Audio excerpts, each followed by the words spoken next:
Hola, bienvenidas a la lección 10. Hoy estamos en Esdras capítulos del 3 al 6.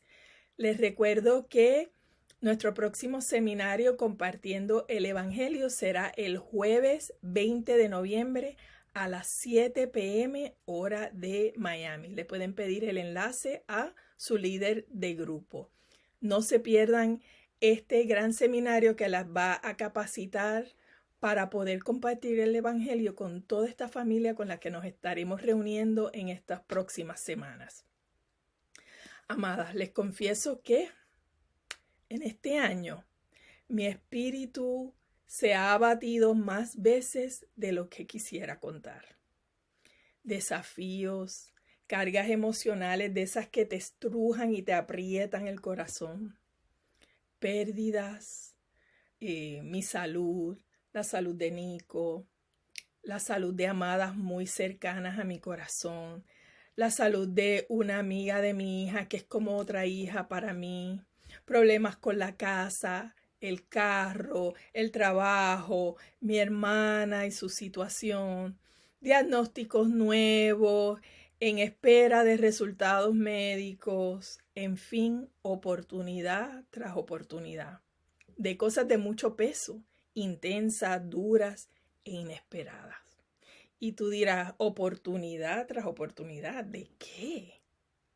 Oportunidad de quejarme, de decir que la vida no es justa y pataletear, que no me resuelve nada. O la oportunidad de alabar y confiar en aquel que está en control y resuelve de acuerdo a su propósito, que es siempre bueno. Es una decisión. Y no estoy diciendo que yo lo hago a la perfección, por favor. Pero puedo alabar como el rey David alabó en el Salmo 13. ¿Hasta cuándo he de atormentar mi mente con preocupaciones y he de sufrir cada día en mi corazón? ¿Hasta cuándo mi enemigo triunfará sobre mí? Señor y Dios mío, mírame y respóndeme. Ilumina mis ojos. Pero yo confío en tu gran amor. Mi corazón se alegra en tu salvación. Cantaré salmos al Señor porque ha sido bueno. Amén y amén. Yo escojo alabar. En medio de toda circunstancia, escojo construir sobre el cimiento verdadero. Y eso es lo que vemos en esta lección esta semana. El pueblo de Dios ha tenido 70 años duros en el exilio, con la pérdida de su tierra, su hogar, su templo, su congregación, sus trabajos, sus celebraciones, sin libertad para adorar en público o poder ofrecer sacrificios para Dios. Ahora por fin regresan a su tierra, un viaje larguísimo, están cansados y las cosas no son color de rosa. Hay oposición, hay gente en su tierra, pero lo primero que deciden hacer es construir el altar para ofrecer sacrificios y adorar a Dios. Su prioridad fue estar en la presencia de Dios, reanudar su adoración a Dios. Y Dios los capacita para adorarlo aún en medio de la oposición. Y eso es lo que aprenderemos hoy. Dios nos capacita para adorarlo aún en medio de la oposición. Y eso fue verdad para el pueblo de Israel y aún es verdad para ti y para mí hoy. Y yo puedo testificar que así lo he visto en mi vida. Dios nos capacita para adorarlo, especialmente en medio de la oposición, de la tribulación y de las dificultades, que parecen desesperantes. Este pasaje nos recuerda que la adoración no es algo que hacemos cuando la vida es fácil, sino que es lo que nos sostiene cuando la vida es difícil. Ya sea rodeada de ruinas, de oposición, de dolor, de enfermedad o de gozo, Dios nos capacita para adorarlo en toda circunstancia. Y lo vamos a ver en 3 divisiones. La primera división, restauración de la adoración. en el capítulo 3 de Ezra. La segunda división, oposición a la adoración, comenzando en el capítulo 4 hasta el capítulo 6, versículo 12. Y la tercera división, renovación de la adoración, en el capítulo 6, los versículos del 13 al 22. Así que las exhorto a que abran sus Biblias al capítulo 3 de Ezra y oremos. Señor, tú eres soberano Dios del universo, el que está en control de cada detalle. Eres un Dios de orden, eres un Dios que todo lo ve, que inclinas tu oído para escuchar nuestro clamor y que escuchas nuestro clamor desde el primer momento que sale de nuestra boca. Padre, te damos gracias porque hasta aquí nos has traído. Gracias porque nos hablas a través de tu palabra, porque nos has llamado, porque nos has escogido y porque nos enseñas, Señor. No nos dejas como nos encontraste, sino que nos vas madurando espiritualmente. Señor, te pido porque en este tiempo que vamos a pasar en tu palabra, Señor, que me quites a mí del medio y que seas tú y solo tú lo que sale de mi boca, Señor, que mis amadas puedan escuchar tu voz y escucharte a ti y lo que tú personalmente traes a cada uno de sus corazones, Señor. Y para la que no te conoce, Señor, que hoy sea el día de su salvación. No mañana, porque el mañana no está garantizado para nadie, sino que hoy sea el día de su salvación. Te lo pedimos en el nombre de tu Hijo amado Jesús. Amén y amén. Quiero comenzar haciendo un recuento para entender cómo llegamos aquí donde estamos. Dios liberó al pueblo de Israel de la esclavitud en Egipto a través de Moisés. Llegaron a la tierra prometida con Josué. Las 12 tribus vivieron allí como 400 años sin un hombre como líder central. Cada tribu tenía un líder interno, pero Dios reinaba. Cuando hubo crisis, Dios levantó a jueces para solucionar. Pero el pueblo quería tener un rey físico como los vecinos. Y Dios les dio un rey. El primer rey fue un hombre tras el corazón del pueblo, tal y como lo querían, Saúl, y fue un desastre. El segundo rey fue un hombre tras el corazón de Dios, David. David quiso construir un templo para Dios, pero Dios no se lo permitió porque David había derramado sangre. Salomón, el hijo de David, construyó un templo que fue espectacular en el medio de Jerusalén. El hijo de Salomón, Roboam, bajo su reinado hubo gran conflicto en Israel y se dividió Israel. 10 tribus formaron el reino del norte o Israel y la tribu de Benjamín y Judá formaron el reino del sur o Judá con Jerusalén como su capital. La capital del reino del norte fue Samaria. El reino del norte tuvo un sinfín de reyes, ninguno descendiente del rey David, y fueron terriblemente malvados, idólatras, rebeldes, desobedientes. Dios les envió profeta tras profeta para advertirles. No escucharon y al final fueron conquistados y exiliados por Asiria. Asiria se los llevó a vivir a otra tierra que ellos habían conquistado y trajo gente de otro lugar que habían conquistado a vivir en Israel. El reino del sur, como unos 135 años más tarde, fue conquistado por Babilonia y llevado al exilio a Babilonia. Los babilonios destruyeron el templo de Salomón y la ciudad de Jerusalén. 70 años después, Dios mueve el corazón del rey persa Ciro, tal y como él lo había predicho casi 150 años antes de que naciera Ciro. Ya lo había conocido y lo había llamado por su nombre. De la misma manera, amada, Dios te conoce a ti desde antes de la fundación de la tierra y te ha llamado por tu nombre.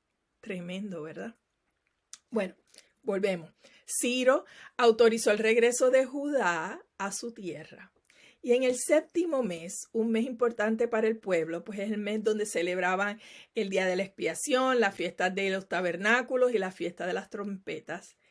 Los israelitas ya se habían establecido en sus ciudades y todo el pueblo se reunió en Jerusalén, unidos en un mismo sentir, con un mismo propósito, en un mismo espíritu, en obediencia a Dios. Y Dios levantó a dos líderes, Jesúa, hijo de Josadac, que fue hijo de Seraías, que fue el sumo sacerdote cuando Babilonia invadió, y eso lo pueden ver en Segunda de Reyes 25, y Zorobabel, hijo de Salatiel, descendiente del rey David, que los eruditos piensan que es el mismo que Ciro nombró como Sesbazar, gobernador de Judá, en el capítulo 1. Un descendiente del rey David para gobernar y construir el templo, y un sumo sacerdote para servir e interceder por el pueblo. Estos mostraron su prioridad espiritual y comenzaron con la reconstrucción del altar, que era el centro de su fe. Reconocieron su necesidad de ofrecer sacrificios a Dios como olor fragante para el perdón de los pecados, en obediencia a la ley de Moisés. Amadas, todo comienza en el altar, en el lugar de sacrificio que Dios instituyó para su pueblo, enseñándoles que el pecado tiene un precio muy alto. La consecuencia al final del pecado es la muerte. Sin el derramamiento de sangre no hay perdón de los pecados. Los sacrificios de animales servían como una poderosa imagen de la sustitución, que significa en lugar de otro. El pueblo confesaba su pecado y derramaba la sangre de los animales que tomaban su lugar, y así pagaban el justo castigo que su pecado merecía. Tuvieron 70 años sin ofrecer sacrificios y su prioridad era establecer su relación con Dios. Para el creyente hoy, el altar de sacrificios es la cruz, donde Jesús, el Cordero perfecto, sin mancha ni defecto, voluntariamente entregó su vida y derramó su preciosa sangre para el perdón de todos tus pecados, pasados, presentes, los de hoy y los próximos que vas a hacer, todos los míos y los pecados de la humanidad. Todos los sacrificios del Antiguo Testamento apuntan hacia Cristo Jesús, quien tomó tu lugar en la cruz y recibió la totalidad de la ira de Dios que te correspondía a ti, para que al creer en Él, tú ya no tienes que recibir el castigo por tu pecado, porque Él ya lo hizo, ya lo recibió por ti, sino que recibes su perdón y Él te otorga su justicia. Tremendo intercambio. ¿Lo has creído? ¿Lo has recibido como tu Salvador personal, tu Señor? Si no estás segura, pídele a tu líder el panfleto llamado Estoy Seguro y pasa tiempo con el Señor en las Escrituras, porque Él quiere que tú estés segura de tu salvación. En los versículos del 7 al 13, los repatriados dieron dinero para reconstruir el templo y ordenaron los cedros del mismo lugar donde los había ordenado el rey Salomón para el primer templo. 7 meses después comenzaron a reconstruir los cimientos del templo y esto trajo una explosión de adoración, de agradecimiento y de sentimientos encontrados. La mayoría alababa a Dios porque Él es bueno y su gran amor por Israel perdura para siempre, que viene del Salmo 136, donde ellos pusieron su nombre, Israel, ahí. Y amada, te invito a que hagas lo mismo, que pongas tu nombre ahí.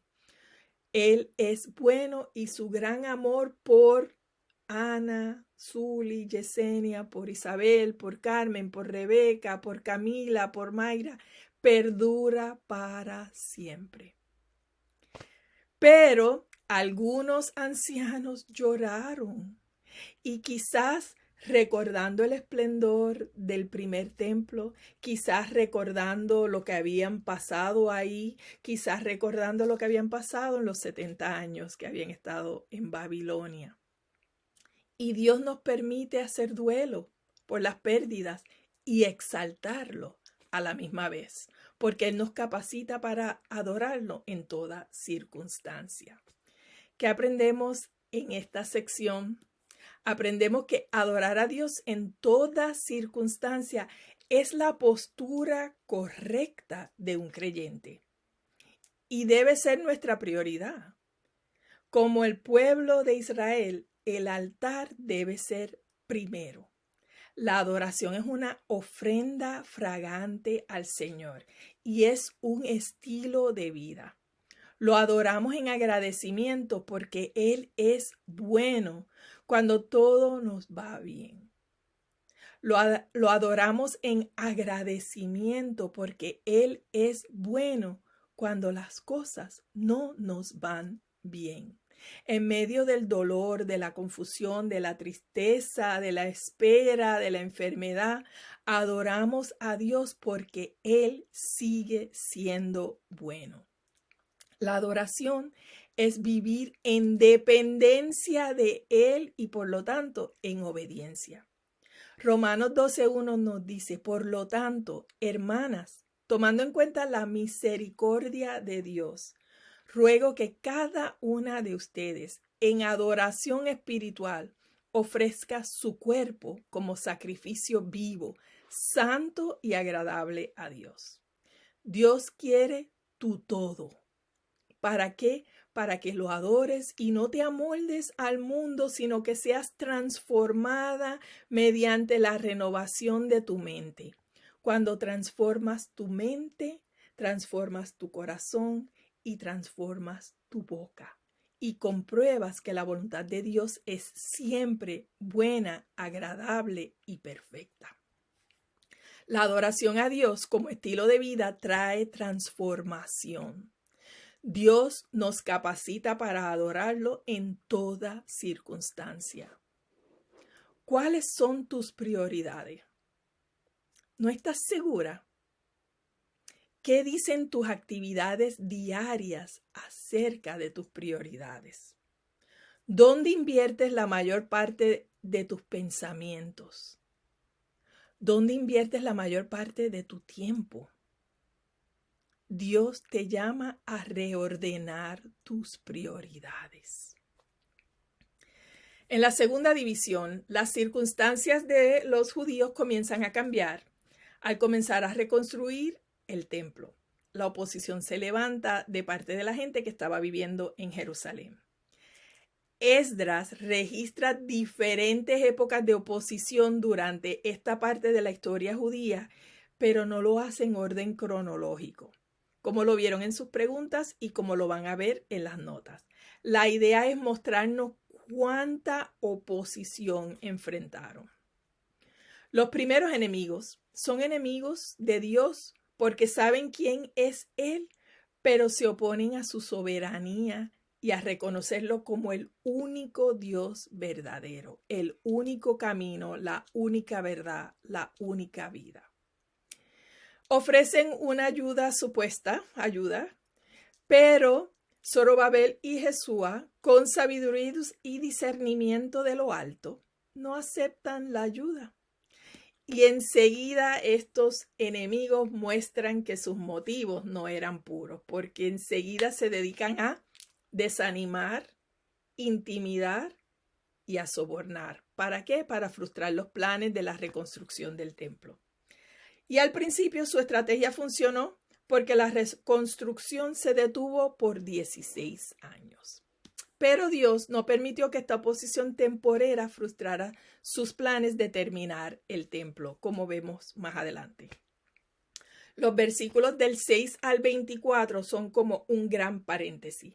Esta oposición sucede más adelante en la historia, con los reinos de Asuero y Artajerjes. Es como cuando estás viendo una película y de repente te ponen una escena y te dicen 10 años más tarde y luego 15 años más tarde, ¿verdad? Y luego te regresan a ahora en el presente, así estamos viendo aquí. Muchos años más tarde, los enemigos de Dios levantan acusaciones contra su pueblo. Para entonces ya el templo estaba terminado, pero los muros no. Los enemigos escribieron una carta al rey Artajerjes informándoles que los judíos estaban reconstruyendo la ciudad malvada y rebelde. Y sí, Jerusalén había sido rebelde en una época, pero en este momento estaban reconstruyendo en obediencia a Dios. Los funcionarios pidieron que se suspendiera la construcción y así se hizo. Hoy día, el pueblo de Dios a veces aún es injustamente acusado de cosas que restringen nuestras actividades cristianas y desalientan nuestro testimonio. Los creyentes, como creyentes, también sufrimos acusaciones injustas de parte de otra gente o acusaciones del enemigo, que es el gran acusador, quien busca distraernos para que desviemos nuestra mirada de Dios. Aquí vemos que se cierra este gran paréntesis y el versículo 24 ya nos regresa a el presente. En el capítulo 5 hasta el capítulo 6, versículo 12, Dios envía a los profetas Ageo y Zacarías, que los vamos a estudiar en unas semanas más adelante. Los envía para animar a su pueblo y dejarles saber que Él velaba por ellos. Qué lindo es el Señor, ¿verdad? Zorobabel y Jesúa se dispusieron a continuar la reconstrucción del templo. Y los profetas estaban con ellos ayudando y apoyándolos. En ese mismo tiempo, el gobernador persa Tatenai les pregunta si tienen permiso para construir, pero no interrumpe la construcción, pues Dios velaba por ellos. Tatenai envió una carta al rey Darío para que investigara si era cierto que el rey Darío les había dado permiso. Darío encontró el decreto de Ciro en los archivos y le respondió a Tatenai: aléjate y no estorbes la reconstrucción. Y le ordenó, es más, sufraga todos los gastos de la reconstrucción y a diario suministrale los animales que necesitan para ofrecer su sacrificio y también provéeles con el trigo, la sal, el vino, el aceite y todo lo que necesite. Y si desobedecían, tendrían consecuencias graves. Creo que les quedó claro. ¿Qué aprendemos en esta sección? Aprendemos que adorar a Dios siempre atrae oposición. Cuando tú tomas un paso en fe y decides vivir una vida en adoración y obediencia a Dios, la oposición siempre se levanta. Se levanta para tratar de frustrar los planes de Dios. Esa es su agenda. Y tu vida puede ser difícil, un poco más difícil de lo que tú quisieras, pero Dios vela por ti. Nos toca perseverar en lugar de tirar la toalla. Juan 16:33, Jesús nos dice, yo les he dicho estas cosas para que en mí hallen paz. Él es nuestra paz en medio de la oposición. Y nos dice, en este mundo afrontarán, positivo, van a afrontar aflicciones, pero anímense porque yo he vencido al mundo. Anímense, perseveren porque lo mejor está por venir. Para los judíos de aquella época, el templo era el lugar donde se encontraba la presencia de Dios. Hoy, para el que ha recibido el sacrificio de Cristo como nuestro sustituto, tú eres el templo de Dios. Aún estás bajo reconstrucción. La tribulación, la dificultad, la aflicción son pasajeras, pero perseveramos confiando que el que comenzó tan buena obra en ti y en mí, la perfeccionará el día de Cristo Jesús. ¿Quién está cuestionando tus decisiones o tus convicciones que están de acuerdo a la palabra? Adorar a Dios siempre atrae oposición. Persevera, adóralo y confía. Él vela por ti y te provee todo lo que necesitas de acuerdo a sus riquezas en gloria. ¿Qué cosas en tu diario vivir amenazan con interrumpir tu adoración y tu obediencia a Dios? La adoración a Dios es nuestra arma contra la oposición. Persevera. Miremos la tercera división. Lo que el rey Darío decretó se cumplió al pie de la letra. Amada, y lo que Dios dice, Él lo cumple al pie de la letra, aún a pesar de la oposición. Terminaron la reconstrucción de acuerdo con el mandato de Dios y el decreto de Ciro, el día 3 del mes de Adar, en el 6º año del reinado de Darío, o sea que 4 años después de haber reanudado la construcción. Entonces los repatriados, llenos de júbilo, dedicaron el templo de Dios. Ofrecieron centenares de ofrendas para expiar por los pecados del pueblo. Expiar es pagar el precio del pecado, como ya habíamos mencionado. Como también hemos dicho, y como dice su palabra, que sin el derramamiento de sangre no hay perdón de los pecados, la sangre derramada de estos animales sustitutos cubría sus pecados. ¿Y cómo es eso relevante para ti y para mí hoy? Es relevante porque apunta a Cristo Jesús, quien cargó con el castigo de todos tus pecados y todos los míos.